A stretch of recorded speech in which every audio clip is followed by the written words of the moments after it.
un fameux théorème de mathématiques qui est un théorème de géométrie euclidienne. Et c'est un théorème qui est assez fameux parce que c'est très difficile de trouver en géométrie euclidienne des résultats que les Grecs ne connaissaient pas. Et vers 1899, un mathématicien anglais, Frank Morley, a découvert un théorème qu'effectivement les Grecs ne connaissaient pas et qui est le suivant. Donc je vais parler de géométrie euclidienne au début. Je veux dire, le but de mon laïus, c'est de vous donner une idée de ce que c'est qu'une nouvelle géométrie qui provient en particulier de la mécanique quantique, en particulier de la physique, qui s'appelle la géométrie non commutative. Mais comme c'est un sujet très difficile, je vais essayer de vous montrer comment donc pénétrer dans ce sujet, évidemment sans les détails techniques, puisque si on veut comprendre les maths, il faut vraiment faire, il faut vraiment en faire soi-même. Mais donc je vais essayer de vous donner un aperçu de cette théorie. Alors, donc, ce théorème de Morley, c'est un théorème de géométrie euclidienne, du plan, d'accord? Et que dit ce théorème? Donc il dit que si vous prenez un triangle, vous prenez le triangle qui est la couverture du livre chez Odile Jacob, donc on prend les trois angles du triangle et on trisecte les angles. Alors les Grecs n'aimaient pas faire ça parce qu'ils savaient qu'on pouvait pas, enfin ils doutaient qu'on puisse faire la trisection d'un angle à la règle et au compas. Donc on découpe les angles en trois morceaux égaux. Par exemple, l'angle du sommet A, on le découpe en trois morceaux égaux, petit a, petit a, petit a. Et on obtient comme ça, en prenant les intersections des trisecteurs consécutifs, on obtient 3 points. Vous voyez, le point alpha qui est ici, le point bêta qui est ici, et le point gamma qui est ici. Et ceci, quel que soit bien sûr le triangle ABC dont on part. Alors que dit le théorème de Morley, qui date donc de 1899? Il dit la chose remarquable suivante, qui est que quel que soit le triangle ABC dont on est parti, si vous voulez, ce triangle n'a aucune symétrie, il est complètement arbitraire, eh bien le petit triangle du milieu, alpha, bêta, gamma, il est équilatère. C'était une raison de plus pour le mettre dans le livre chez Odile Jacob, parce que le symbole des éditions Odile Jacob, c'est un triangle équilatère. Alors, si vous voulez, si vous donnez un tel théorème, ce qu'il faut comprendre, c'est que ce théorème fait appel, pour sa perception, aux aires du cerveau qui sont les aires visuelles. Et ce sont des aires extrêmement riches, et donc ça veut dire qu'on peut avoir, sans comprendre la démonstration du théorème, on peut avoir une perception directe du résultat. Vous voyez, ce résultat, il signifie qu'à partir de quelque chose qui n'a rien de symétrique, c'est-à-dire un triangle, on obtient comme par miracle quelque chose qui a une symétrie cubique. Alors, par contre, si vous demandez de démontrer ce théorème, eh bien, en fait, le mathématicien Paul Erdos a écrit qu'il n'y a pas de bonne démonstration de ce théorème. Et une des raisons, si vous voulez, c'est que on s'aperçoit, si on essaie de le démontrer comme ça en géométrie euclidienne, ça n'a pas l'air de marcher très bien. Alors maintenant, je vais essayer. Bien sûr, il est vrai, il y a une démonstration, mais on ne peut pas dire qu'elle soit conceptuelle ou esthétique. Alors maintenant, je vais écrire un autre théorème. Donc je vais mettre, si vous voulez, un autre résultat, et qui est un résultat qui, lui, est d'une nature complètement différente. Parce qu'au lieu de faire appel aux aires visuelles du cerveau, il fait appel, si vous voulez, aux aires du langage. C'est un résultat d'algèbre. Et que dit ce résultat d'algèbre?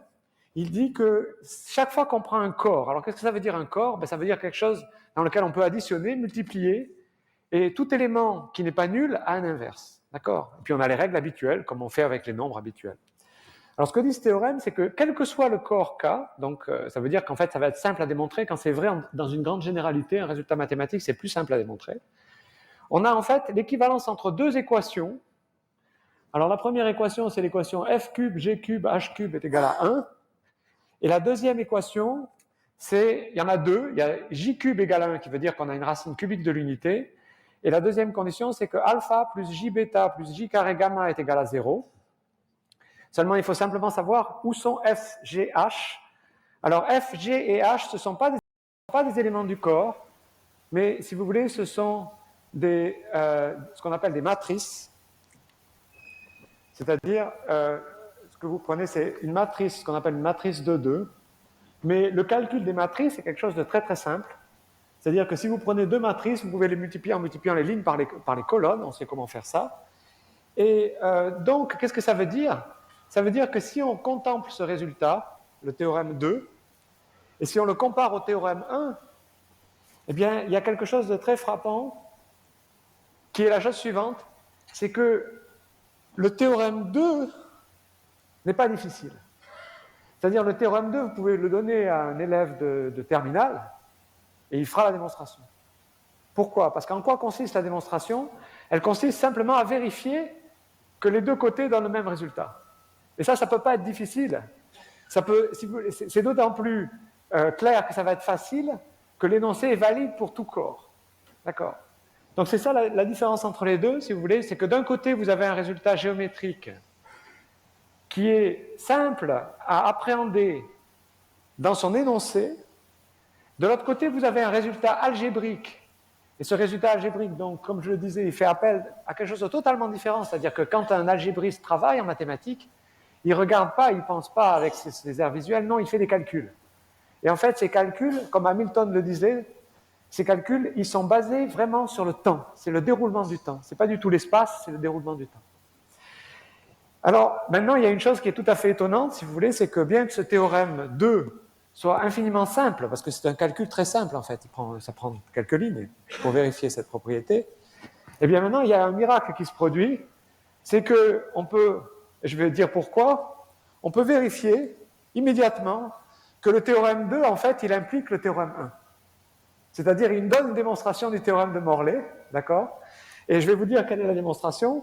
Eh bien, qu'est-ce qu'on fait?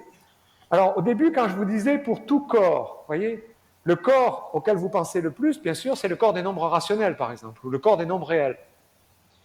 Mais il se fait que quand les gens ont cherché à résoudre les équations, par exemple, lorsqu'on a voulu résoudre l'équation du troisième degré, on s'est aperçu que même pour écrire des racines réelles d'une équation du troisième degré, il fallait inventer des nombres qu'on appelle les nombres imaginaires ou les nombres complexes, et que même pour écrire des résultats qui n'impliquaient que les nombres réels, il fallait en fait introduire des nombres complexes.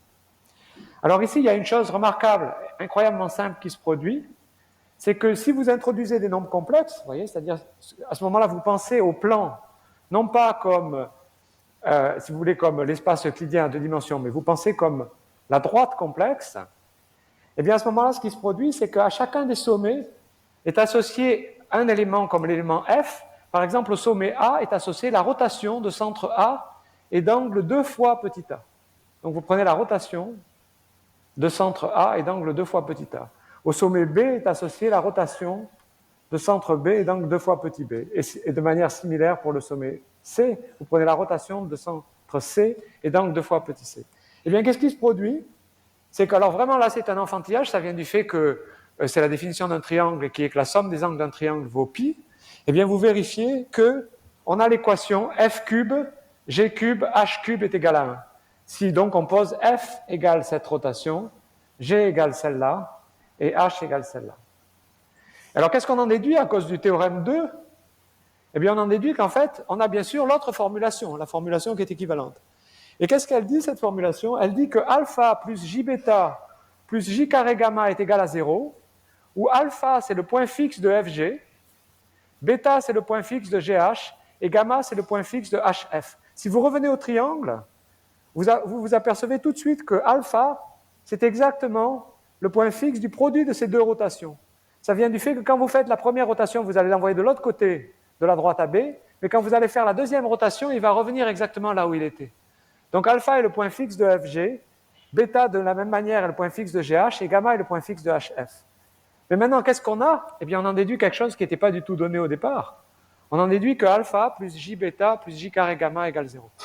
Mais quand on était en classe, je me souviens de mon temps, comme on dit, quand on était en seconde ou en première, on apprenait cette condition comme une caractérisation d'un triangle équilatère.